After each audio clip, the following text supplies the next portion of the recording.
Hey everyone, welcome back to the channel. So this is something a little bit different to what I normally do on the channel, but there's been some pretty major updates, some news in the indie world for some games that I have been following, namely crowsworn, Haiku, and Mirror the Legend of Din.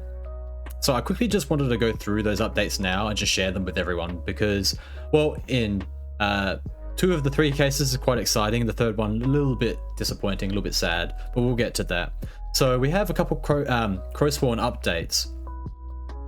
So in update 8, this is old news now, but they had surpassed 700,000 Canadian dollars, and so as an additional bonus, just because of how how overwhelming everything has been and the support shown for the game, they've made available the Crow Kart dev build.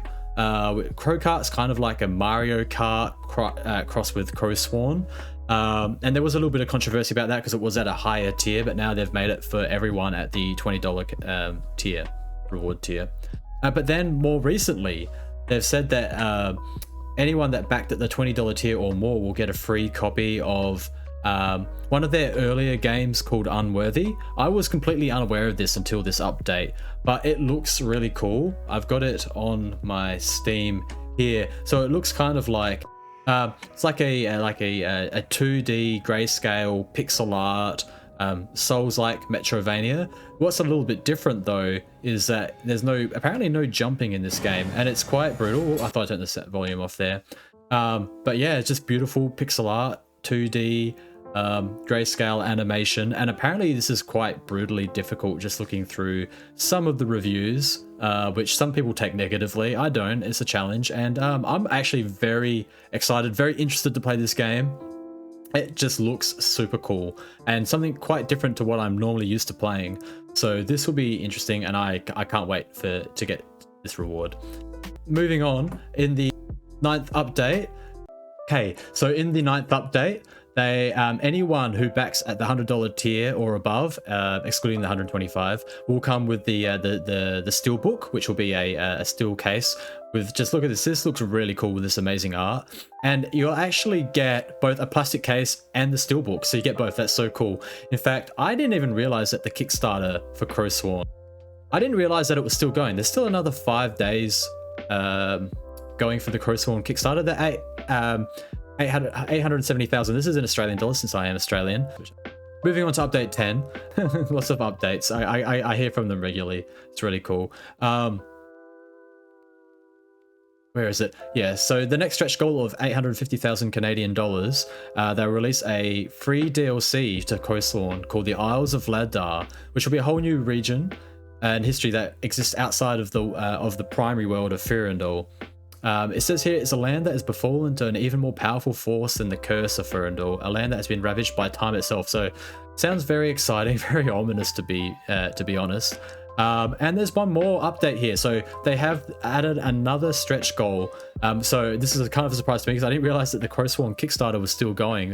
It's been such a whirlwind of a ride, to be honest, with how much overwhelming the support has been for the game. But if they reach 1 million Canadian dollars on the Kickstarter, and they still do have scroll up here, 5 more days, they're only 130,000 Australian dollars away from reaching that. Sorry, I am Australian, so I can't do that conversion on the fly.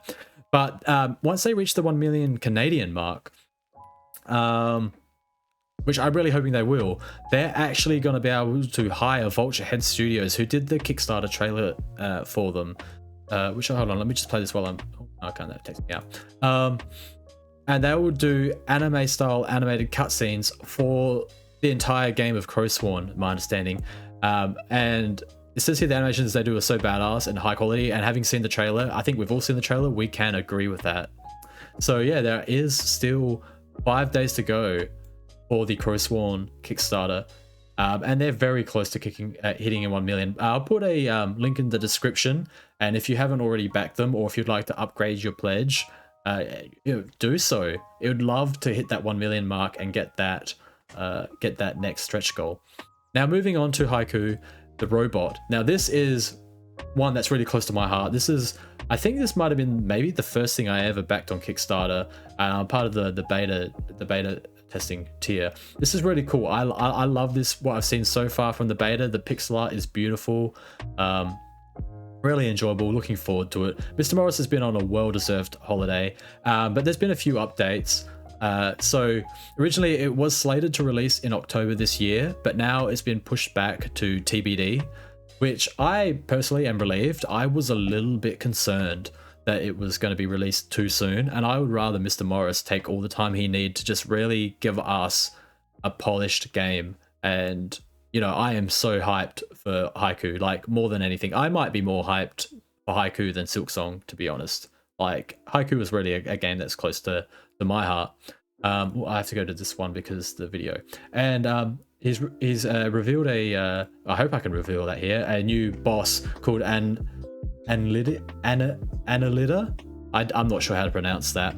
Now, from my understanding, if this is anything like, you know, the Trash Magnet or Ben Ball that we saw in the beta, these are he described more as like mini bosses, which makes me think there's even bigger, harder bosses in the game. But regardless, this is really cool, and there's some cool features I can already see in this video, like this sort of gradient pixel art here. So this is making me think, and how they appear to be lanterns illuminating. You have one here floating above you that's illuminating, and it gets darker the further away you go. This is kind of cool. This is an area I've not seen in the beta. So there's some dark area that you're going to need some sort of lantern to navigate, and this is really cool. So yeah, here's you know, some really intense areas mixed with a few tranquil areas, and the world is really starting to come alive. It feels like a little ecosystem, which is what I was really trying to aim for. I am super hyped for this game, and yeah, this is really cool. Welcome back from your holiday, and yeah, take the time that you need, Mr. Morris. All right, moving on to the last bit of news, and this one's a little bit sad. I said disappointing before, and it's disappointing, but not that I'm disappointed with the creators. But Mira, let me mute that. Mira Legend of Din, which was another indie Kickstarter game. It looks really cool, and I am interested in this game. But with only 30 hours to go of recording, they're only about a quarter of the way for their Kickstarter goal. So unfortunately, it does not appear that this will be funded. However, they have said, I believe, if I've read right, that they are planning a relaunch of the campaign later this year. So I really hope that when they relaunch, it gets a bit more support than it has, because this is a game that looks cool, and I would be extremely interested in it succeeding. So yeah, all the best to these guys, and I really hope the best for them in the future. Anyway, so that was indie news, something a little bit different to the channel. If you like this sort of content, let me know in the comments below. If you want to, you know, be kept up to date with indie games that I'm, you know, interested in or involved with in some way, then I can do that. I can do that sort of content. If you don't want to see that, also let me know in the comments. Please give the video a like, and if you're new here, please subscribe. And we do Haiku. Hollow Knight live streams every Wednesday, 3 PM Australian Central Standard Time. All right, take care of yourselves, and we'll see you in the next video.